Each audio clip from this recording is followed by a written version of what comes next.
para nós nos alegrarmos, amém? Você está feliz aí? Olha para a pessoa que está ao seu lado, pergunta ela, você está feliz? Diga, esteja feliz em nome de Jesus, amém? Irmãos, hoje nós falaremos sobre a pessoa de Jesus. Hoje nós vamos estudar um pouquinho sobre a pessoa de Jesus. Então, nós vamos falar quem ele é, quem foi, né? Nós vamos falar um pouquinho sobre a sua infância, a sua concepção, seu ministério, seus milagres, o propósito de Jesus e a sua identidade divina. Por que nós vamos falar sobre Jesus? Porque Jesus, ele é importante, amém? Jesus, ele é o foco, irmãos, dos evangelhos. Jesus, ele é o meio pelo qual Deus escolheu para que nós viéssemos ser salvos. Então toda salvação, ela vem de Jesus. Então Jesus Cristo, irmãos, é a figura central do cristianismo e uma das pessoas mais influentes da história. Para os cristãos, ele não é apenas um grande mestre moral ou profeta, mas o Filho unigênito de Deus, o Messias prometido e o Salvador da humanidade. Então, este estudo apresenta de forma detalhada e fundamentada na Bíblia quem é Jesus Cristo, sua concepção, infância, ministério, milagres, propósito e identidade. Antes de nós entrarmos aqui nos textos, uma perguntinha para nós destravar um pouquinho aí a memória, amém? Eu tive fazendo uma pesquisa, porque eu também não sabia, mas eu tive uma curiosidade nesse sentido. Do nascimento de Jesus até hoje, quantos anos são? Você tem ideia de quantos anos são? Não estou falando da criação do mundo, eu estou falando da época do nascimento de Jesus até hoje. Você quer dar um chute? 2026? Não. Mais alguém quer dar um chute? Eu vou te falar. Do nascimento de Jesus até hoje, segundo o historiador Dionísio, o Exíguo, o tempo aproximado é de 2031 anos a 2032 anos, do nascimento de Jesus até hoje. Por que nós vamos falar já do nascimento de Jesus? Porque nós precisamos entender como foi, o propósito que foi, como Deus fez isso, como Deus operou isso. Então, o primeiro ponto que nós vamos falar hoje é a concepção de Jesus. Nós vamos falar sobre o nascimento virginal de Jesus. Vitor, coloca aí Mateus 1,18. Evangelho de Mateus,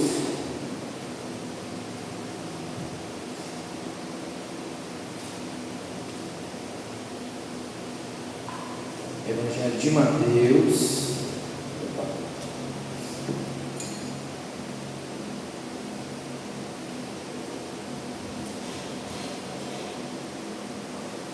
capítulo 1, verso de número 18.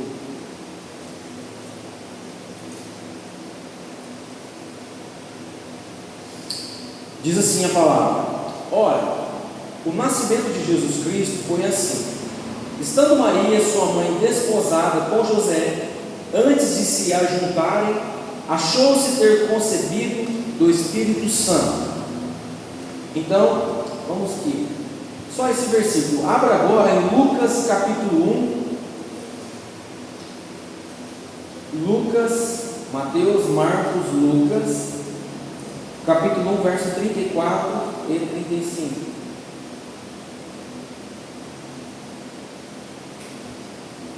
E disse Maria ao anjo: como se fará isso, visto que não conheço varão?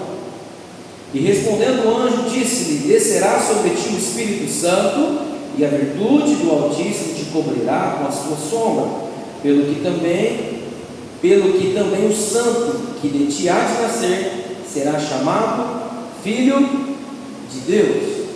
Então, a Bíblia ensina que Jesus ele foi concedido de forma sobrenatural por obra do Espírito Santo, sem a participação humana. Então, ou seja, Maria, uma jovem, já desposada, compromissada, noiva, prestes a se casar com José, ela tem um encontro com o anjo do Senhor.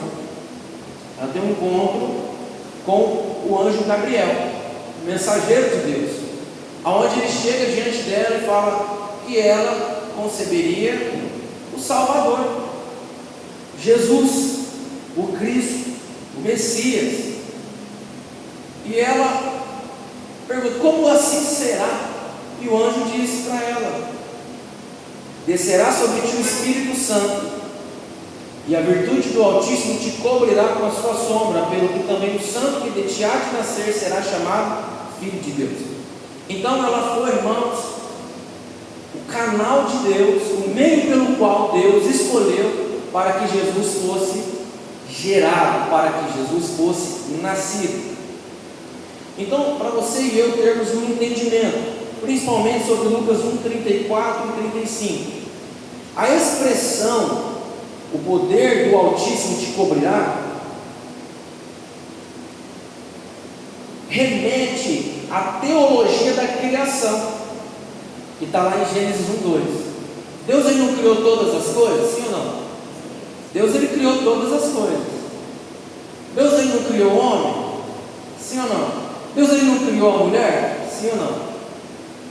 Então Deus ele é o criador de todas as coisas que existem no mundo, da matéria-prima existente em toda a terra, que nós homens pegamos, trabalhamos e construímos, fazemos coisas. Deus ele é o criador de tudo. Então Maria ela foi um instrumento de Deus. Amém? Lá em Gênesis 1:2 fala: o Espírito do Senhor pairava sobre a face das águas. Então o texto citado de Lucas apresenta uma nova criação.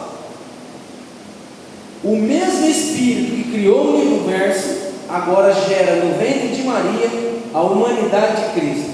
É um ato criador não biológico.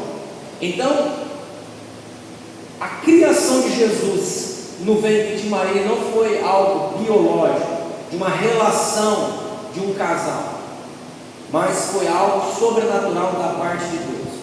Então Deus escolheu Maria para que ela viesse dar a luz a Jesus. Mas nós temos que adorar Maria? Não. Maria é salvadora? Não. Quem é o único salvador? Jesus Cristo. Amém? Então, só para você entender aqui um pedacinho aqui do versículo 35 de Lucas. Ali, o poder do Altíssimo te cobrirá. Essa expressão, irmãos, ela tem forte raiz no Antigo Testamento, tá? Ela evoca a Shekinah, a presença de Deus.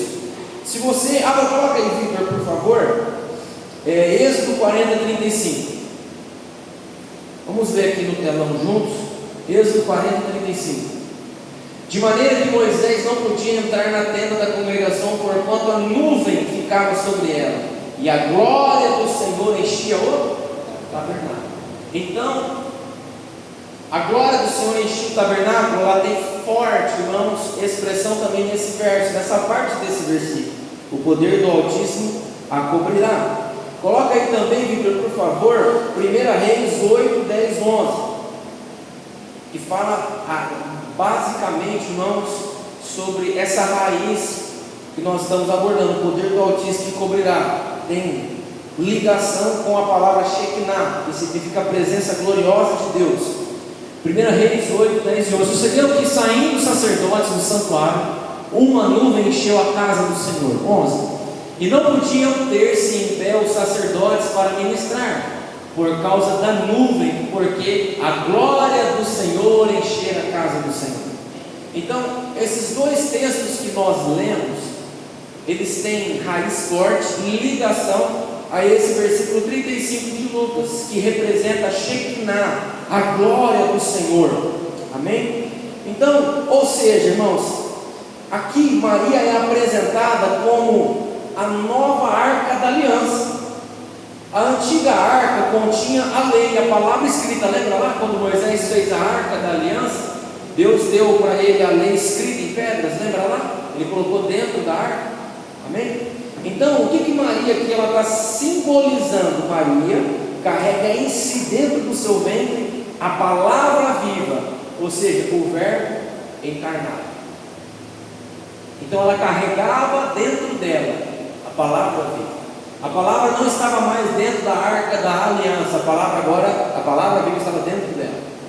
E depois que Jesus foi concebido, irmãos, a palavra viva caminhou e esteve entre nós. Então, irmãos, nós entendemos que o nascimento virginal de Jesus, ele também cumpre a profecia que está lá em Isaías 7,14. Coloca aí, vê. Essa profecia ela anuncia que uma virgem conceberia e daria à luz um filho chamado Emanuel, Deus conosco. Vamos ler o texto. Portanto, o mesmo Senhor vos dará um sinal: eis que uma virgem conceberá e dará à luz um filho, e será o seu nome Emanuel, que significa Deus conosco. Então, irmãos, essa profecia de Isaías, ela foi profetizada aproximadamente 732 a 734 anos antes do nascimento de Jesus. Então nós vemos, irmãos, que as Escrituras, ela é o poder de Deus, ela contém Deus, ela é Deus se revelando ao homem através de escritos totalmente inspirados pelo seu Espírito Santo, de escritos que o Espírito Santo de Deus guiou, direcionou cada pessoa que escreveu cada livro, cada momento da vida. Então, irmãos, a palavra de Deus, ela é real. Amém? A palavra de Deus, ela é real. Então, ponto 2, a encarnação. Nós não acreditamos, irmãos, em reencarnação. Mas aqui o texto, mas aqui a história, ela apresenta a encarnação de Cristo como pessoa. O Deus que deixou a sua glória e habitou entre nós. Amém? Jesus é Deus que se fez homem. Então Jesus é Deus que se fez homem. Vamos ler o texto para você ter um melhor entendimento. João capítulo 1, verso 1, Vitor, e depois o 14. João capítulo 1, verso 1 e depois só o 14. No princípio era o verbo, e o verbo estava com Deus, e o verbo era Deus. Coloca o 14 agora.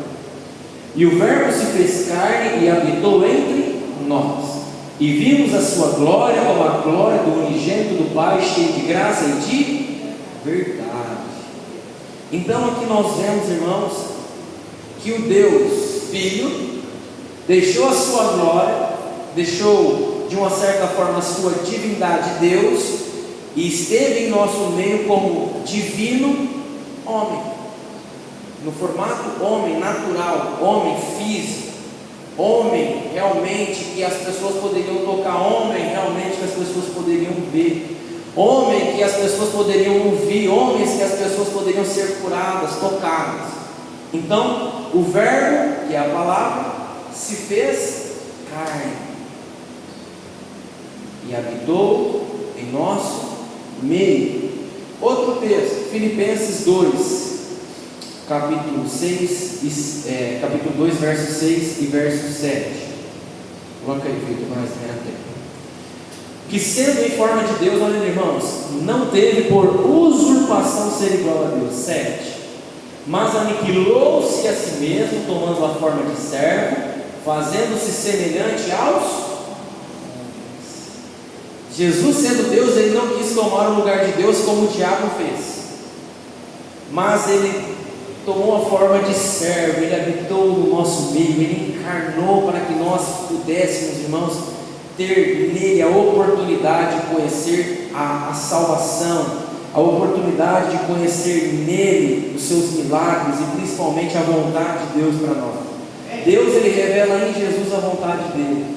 Deus, ele revela em Jesus a verdade do céu. Deus, ele revela em Jesus o seu amor. Amém? Então, Jesus, ele encarnou. Ele não reencarnou, ele encarnou. Ele se tornou homem, gerado por Deus, para que hoje eu e você pudéssemos estar aqui ouvindo esse estudo. Então, a encarnação é essencial para a fé cristã. A encarnação, não a reencarnação. Amém? Sobre a reencarnação, a Bíblia diz que é dado ao homem o direito de morrer uma única vez. Vindo depois disso o quê? O juízo. Então, irmãos, reencarnação não existe, não é bíblica, não tem fundamentação nas Escrituras. A encarnação é essencial para a fé cristã. Deus entra na história humana para redimir o homem. Então, a encarnação é a fé de que o Filho eterno de Deus assumiu a natureza humana sem deixar de ser Deus. Então, o Filho de Deus deixou a sua forma de Deus, sua forma divina, e tomou a forma de homem para habitar, morar no nosso meio. Deus não apenas falou ao ser humano, Ele entrou na nossa história. Irmãos, Deus ele não falou apenas através dos profetas, através de homens e mulheres. Ele entrou na história, Ele mesmo veio falar com a gente. Ele mesmo caminhou na terra falando com o homem, falando com todo mundo, levando a salvação, levando a mensagem de arrependimento por toda parte. Glória a Deus. E hoje nós estamos aqui, irmãos, dando continuidade a essa obra, a esse chamado, a esse ministério que Cristo e que os apóstolos, que os profetas também tiveram a oportunidade de fazer. Amém? Amém. Então nós vimos o nascimento de Jesus e a encarnação de Jesus como homem. E vamos falar agora um pouquinho sobre a infância de Jesus. Algo importante. A Bíblia, irmãos, ela não registra muitos detalhes sobre a infância de Jesus. A Bíblia, ela não registra muitos detalhes sobre a infância de Jesus. O que a Bíblia, ela relata sobre a infância de Jesus? Vamos lá. Ela relata a circuncisão e a apresentação de Jesus no templo. Vamos ler aqui Lucas 2, capítulo 2, verso 21. Nós vamos ler até o versículo 38. Então, Lucas 2, 21 ao 38. Diz assim, e quando os 8 dias foram cumpridos para circuncidar o menino, foi-lhe dado o nome de Jesus, que pelo anjo lhe fora posto antes de ser concebido. E cumprindo-se os dias da purificação, segundo a lei de Moisés, o levaram a Jerusalém para o apresentarem ao Senhor. Segundo o que está escrito na lei do Senhor, todo macho primogênito será consagrado ao Senhor. E para darem a oferta segundo o disposto na lei do Senhor, um par de rolas ou 2 pombinhos. Havia em Jerusalém um homem cujo nome era Simeão, e este homem era justo e temente a Deus, esperando a consolação de Israel. O Espírito Santo estava sobre ele, e fora-lhe revelado pelo Espírito Santo que ele não morreria antes de ser visto o Cristo do Senhor. E pelo Espírito foi ao templo.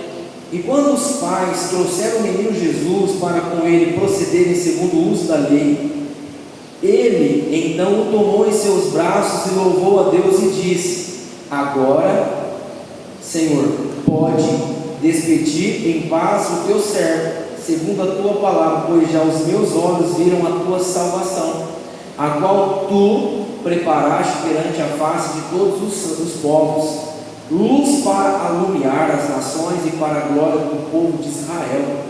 José e Maria se maravilharam das coisas que dele se diziam.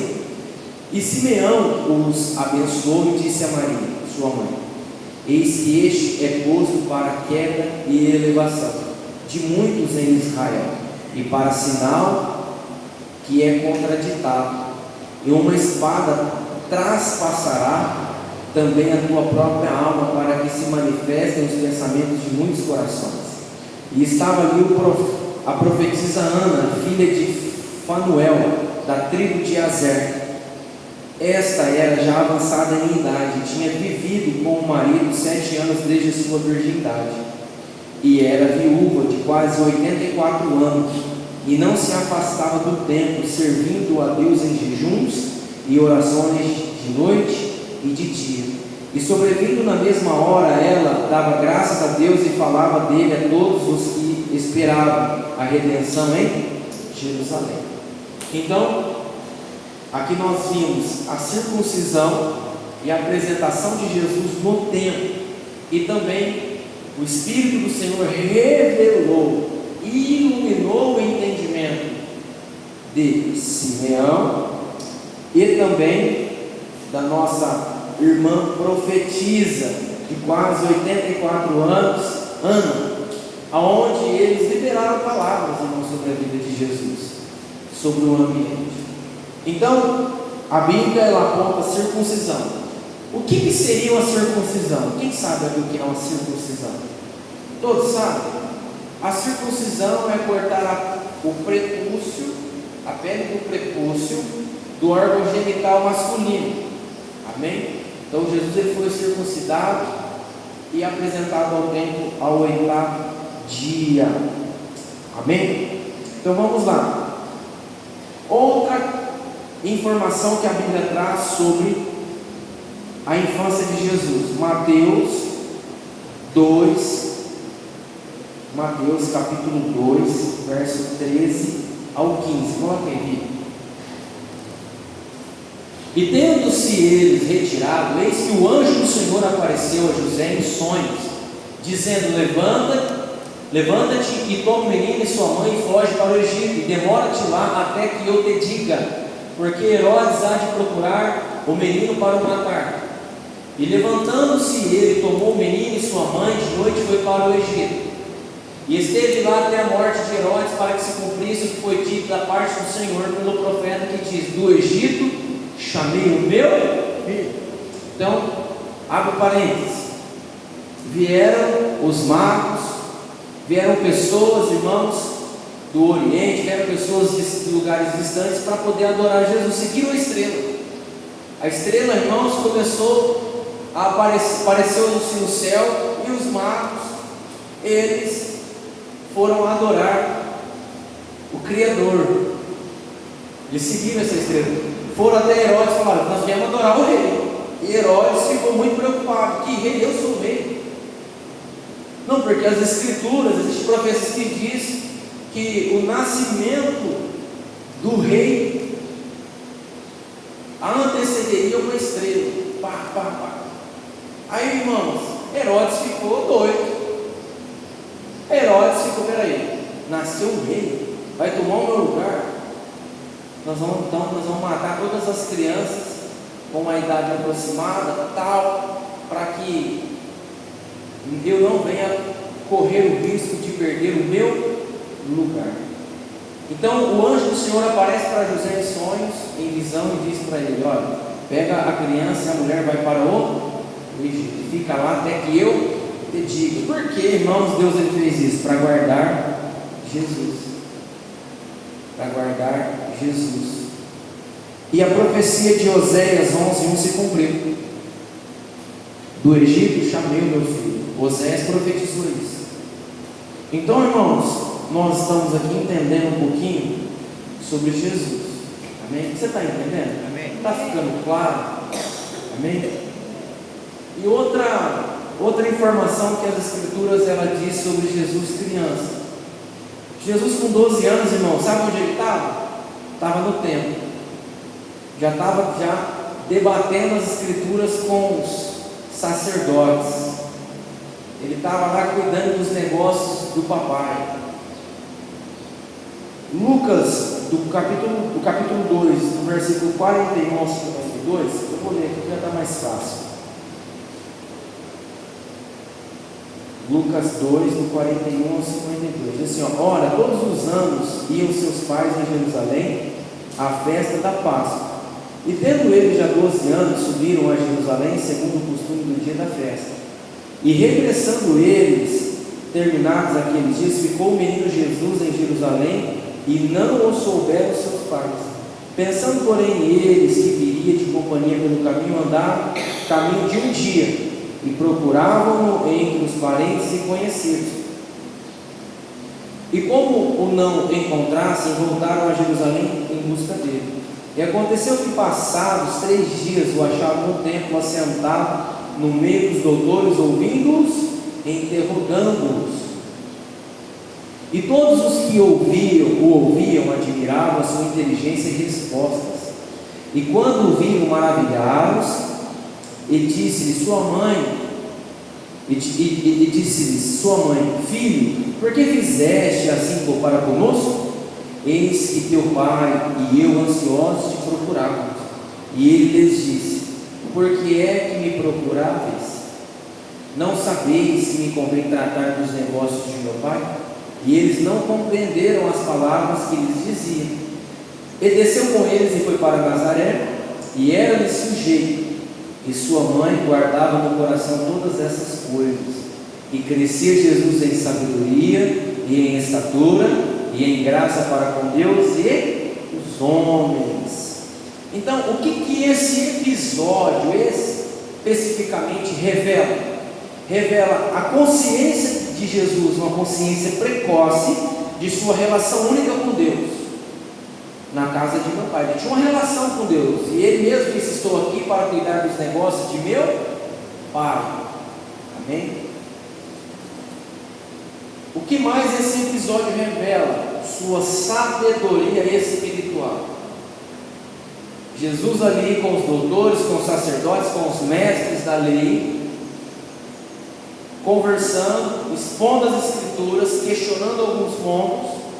Ele estava ali, irmãos, revelando sua sabedoria espiritual. E aqui também nós vemos Jesus se submetendo em obediência aos seus pais naturais, a Maria e a José. Então nós extraímos, irmãos, aqui que Jesus já com 12 anos, ele já tinha consciência do seu chamado. Na cultura judaica, uma criança, um jovem com 12 anos, irmãos, que já conhecia a Torá, ele já era separado, irmãos, para assumir o sacerdócio. Não de imediato, mas já viam nele tal potencial. Então, uma criança de 12 anos, irmãos, que já conhecia a lei, os preceitos, os 613 preceitos da lei, já conhecia o Pentateuco, essa criança ela já era diferenciada. Amém? Então, como nós vemos, a Bíblia ela afirma que Jesus crescia em sabedoria, estatura, tamanho, e graça, favor diante dos homens e de Deus. Então vamos lá. Vamos falar agora sobre o início do ministério de Jesus. Quando começou o ministério de Jesus? Alguém sabe?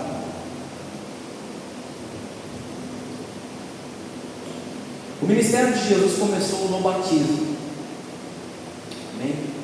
Então, o ministério público não é, irmãos, o ministério público aqui em Urupês. É o ministério público de Jesus, o chamado manifesto, revelado aos homens de Jesus. Ele começa no batismo. Vamos ler Mateus, capítulo 3, verso 13 ao 17. Mateus, capítulo 3,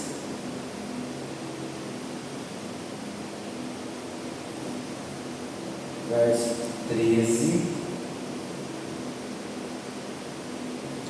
ao 17. Diz assim: então veio Jesus da Galiléia ter com João junto do Jordão para ser batizado por ele. Mas João opunha-se-lhe, dizendo: eu careço de ser batizado por ti, vens tu a mim?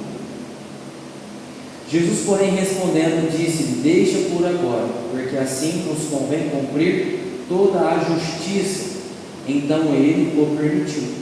E sendo Jesus batizado, saiu logo da água, e eis que se lhe abriram os céus, e viu o Espírito de Deus descendo como pomba e vindo sobre ele. E eis que uma voz dos céus dizia: este é o meu Filho amado, em quem me comprazo, ou quem me alegro. Então, irmãos, o ministério público de Jesus começa assim, no batismo. A partir do momento que ele é batizado, nós vemos na Bíblia uma manifestação, irmãos, não apenas do batismo, mas uma manifestação visível, audível da Trindade de Deus. Aqui nós vemos Deus Pai falando: eis aí o meu filho em quem eu não me alegro. Nós vemos Deus Filho saindo das águas porque ele foi batizado, uma nova criatura.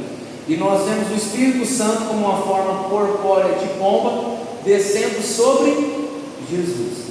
Então aqui, irmãos, nós vemos o batismo, o início do ministério e uma manifestação visível e audível da Trindade do Senhor. Então nesse momento o Espírito Santo desce sobre Jesus e o Pai declara: este é meu filho amado. Isso marca o início oficial do seu ministério. Então, irmãos, Jesus ele se submeteu ao batismo de João. Jesus se submeteu à paternidade de João. Por quê? Ele precisava nos deixar exemplos de como nós devemos proceder na nossa caminhada de fé. Amém? Então Jesus ele é o exemplo. Segundo aspecto do ministério de Jesus, Jesus ele foi batizado, vimos aqui a manifestação da Trindade, e Jesus ele foi tentado, irmãos, logo em seguida. O Espírito leva Jesus para ser tentado no deserto. Eu não vou ler o texto todo, irmãos, para nós ganharmos tempo, porque ainda tem bastante coisa para a gente falar. Amém? Então, se você quiser anotar aí, Mateus capítulo 4, do versículo 1 ao 11. Nesse texto, Jesus é tentado por Satanás, mas vence todas as tentações pela palavra de Deus. Jesus demonstra ser um novo Adão, fiel, onde o primeiro falhou. Fiel, onde o primeiro falhou, não é no sentido do deserto, mas no sentido de obediência. O primeiro Adão não obedeceu a ordem de Deus, que podia comer de todos os frutos, menos da árvore do conhecimento do bem e do mal. Amém? Então Jesus ele foi fiel à obediência que Deus, a palavra que Deus deu a ele. Então Jesus foi fiel, ele obedeceu.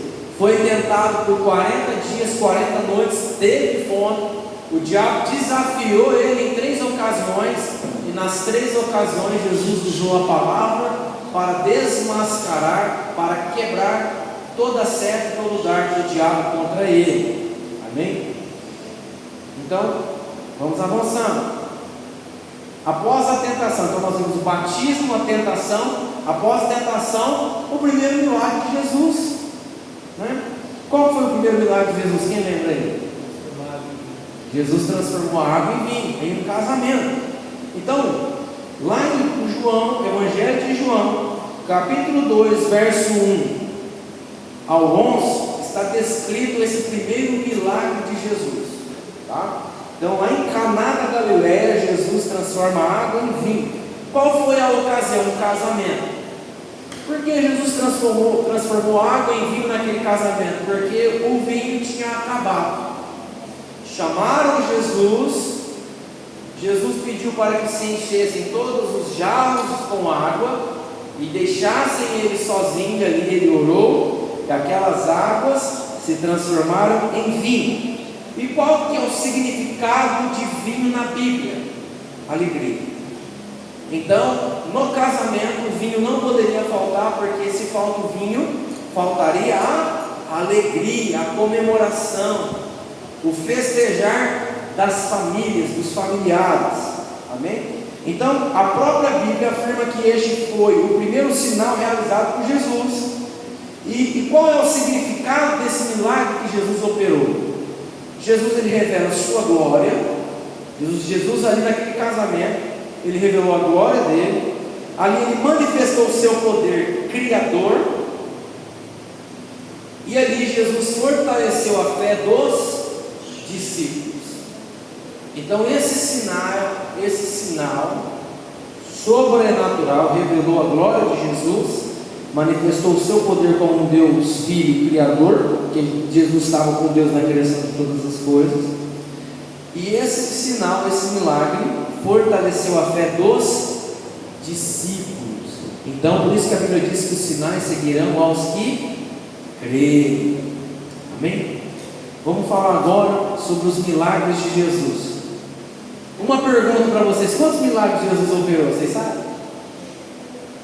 A Bíblia, irmãos, ela deixa bem claro em João 21, 25: se todas as coisas que Jesus fez fossem escritas, o mundo não poderia conter os seus livros. Foram muitos milagres que Jesus fez, foram muitos milagres que Jesus operou, né? Aqui então, no caso, a Bíblia não fornece um número total exato de milagres realizados, mas a Bíblia, ela revela um número de milagres que Jesus operou e que está registrado na Bíblia. Então vamos lá, uma perguntinha para você. A Vanessa não pode falar porque eu já falei para ela ontem.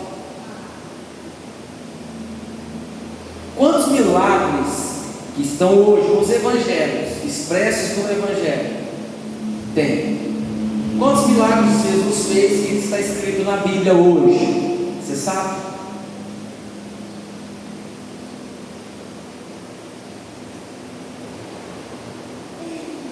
Sabe quantos milagres existem escritos na Bíblia? 37, que estão nos evangelhos. Então existem 37 milagres operados por Jesus que se encontram escritos hoje na Bíblia. E os milagres foram milagres de cura, né? Cura de cegos, cura de leprosos, cura de paralíticos. Então, primeiro, milagres de cura: cura de cegos, cura de leprosos, cura de paralíticos. Segunda característica dos milagres de Jesus: milagres sobre a natureza. Que milagres foram esses? Acalmar a tempestade, andar sobre as águas e as multiplicações dos pães e dos peixes. Terceiro, milagres de libertação espiritual.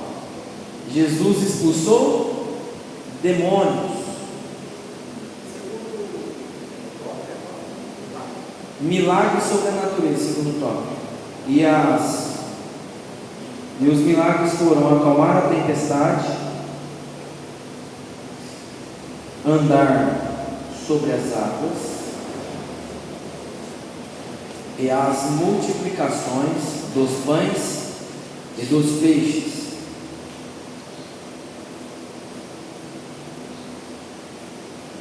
E o terceiro milagre de libertação espiritual: Jesus expulsou demônios. E o quarto, ressurreição.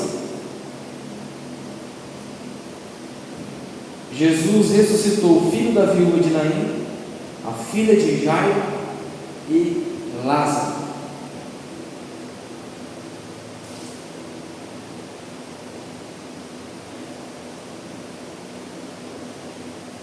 Deu para anotar aí? Alguém está para trás? Quer que eu repita? Tá beleza? Então esses foram os milagres que totalizam 37 que Jesus operou, que contém, que estão escritos nos evangelhos. O propósito dos milagres. Coloca aí, Victor, João 20, 30 ao 31. Qual é o propósito de todos esses milagres? Jesus, pois, operou também em presença de seus discípulos muitos outros sinais que não estão escritos neste livro.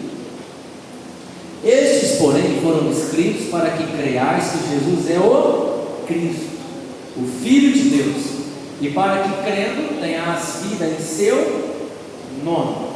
Então o propósito é: os sinais foram escritos para que a gente creia que Jesus é o Cristo. Amém? Então tudo que contém na Bíblia, tudo que está escrito na Bíblia, aponta e revela que Jesus é o Cristo. Então esses milagres, além de apontar Jesus como Cristo, eles também confirmam a identidade messiânica de Jesus. ou seja, confirma a profecia de Isaías há 732 a 734 anos antes do nascimento de Jesus.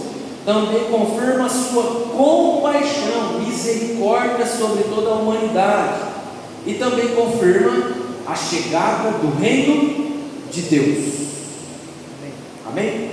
Então, qual é o propósito de Jesus Cristo? Falei do propósito dos milagres. Qual é o propósito de Jesus Cristo? Revelar o Pai.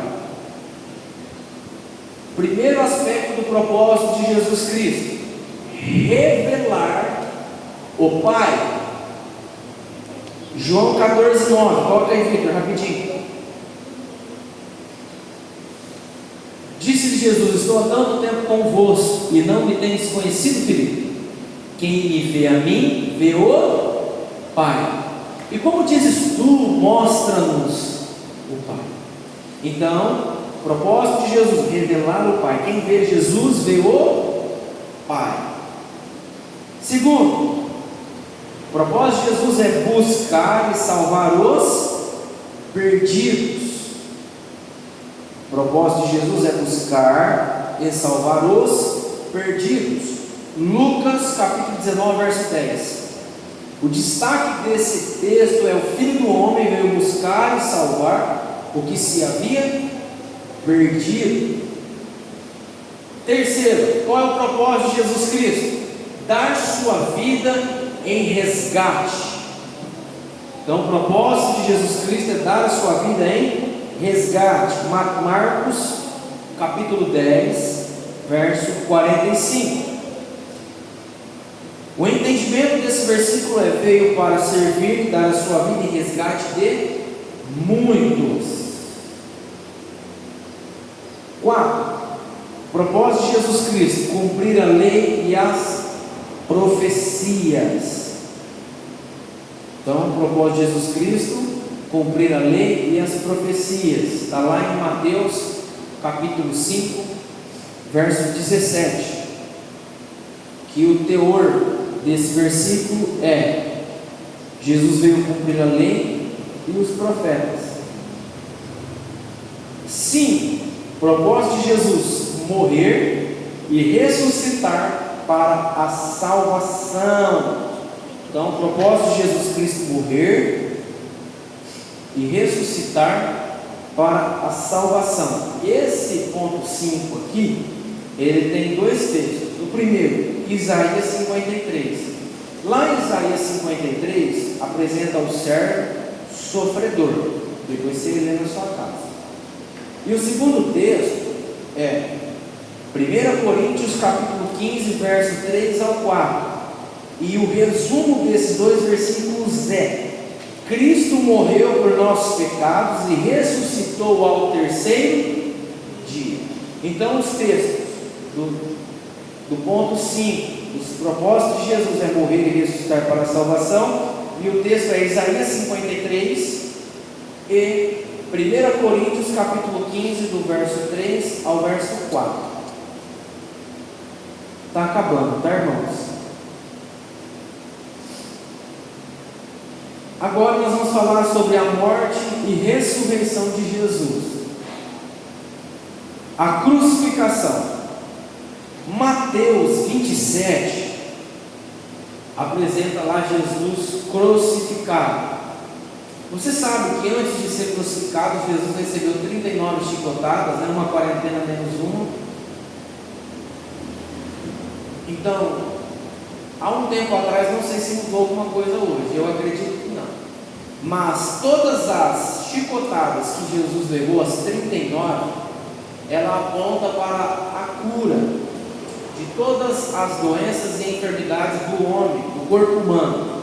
Amém?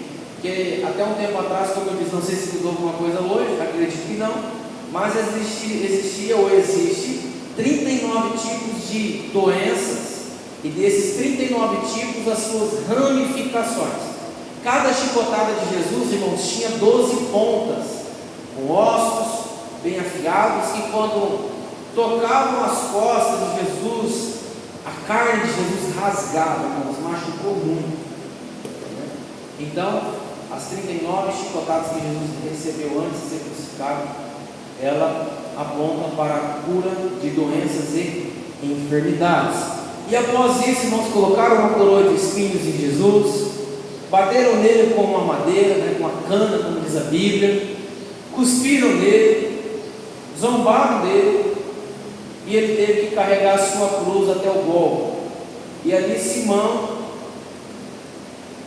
ajuda Jesus a carregar a cruz até aquele monte onde ele seria pendurado, crucificado.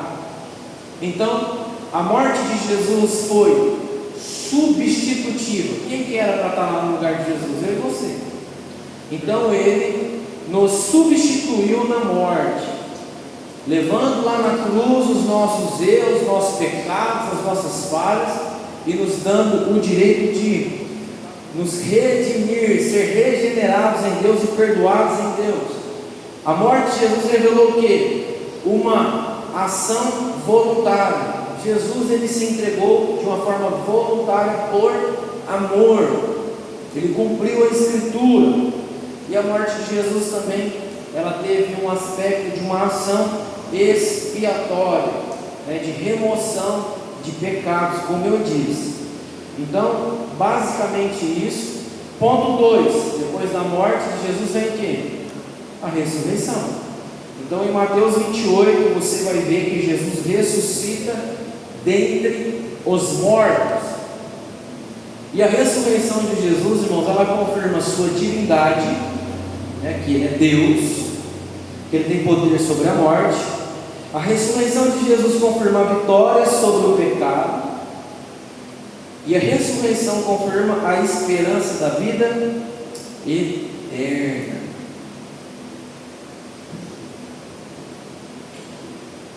Amém?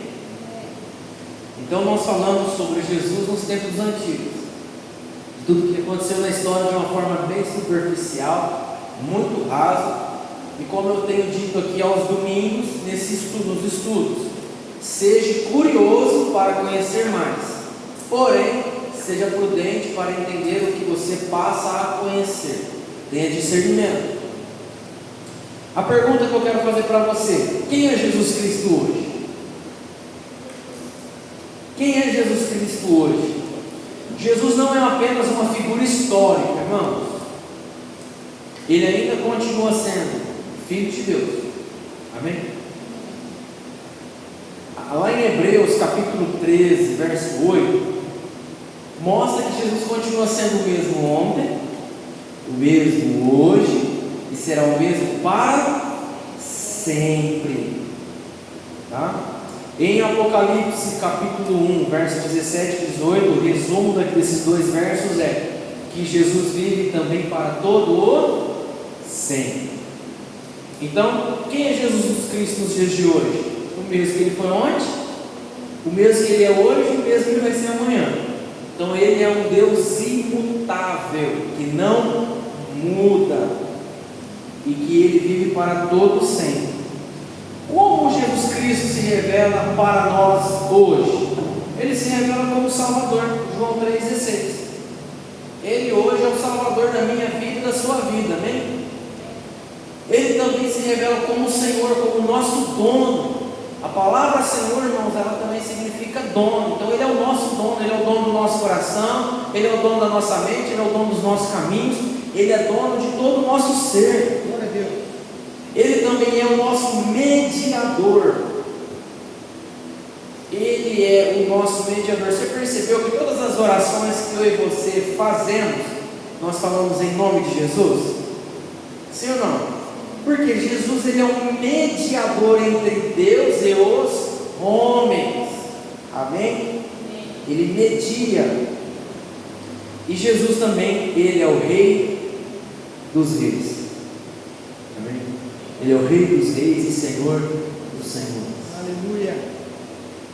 Uma conclusão para eu e você finalizarmos esse estudo. Eu vou ler aqui. Segundo a Bíblia, Jesus Cristo é o Filho de Deus que se fez homem. Viveu sem pecado, realizou sinais poderosos, morreu pelos pecados da humanidade e ressuscitou para dar vida eterna a todos os que nele creem. Ele é o centro da fé cristã o cumprimento das promessas de Deus e a única esperança de salvação. Atos 4:12.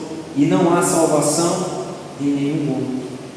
A salvação das nossas vidas somente será realizada e operada por Jesus, o Filho de Deus. Amém? Amém. Glória a Deus. Você foi abençoado? Amém. Você foi abençoado? Amém. Glória a Deus. Domingo que vem nós voltaremos no mesmo horário, no mesmo local, e nós vamos dar início a uma série de ensinos sobre o serviço voluntário na igreja. Nós vamos falar sobre Jesus e todo o trabalho, toda a parte de serviço, de amor voluntário, de misericórdia e de exemplo que Jesus deixou para que nós viéssemos seguir. Amém?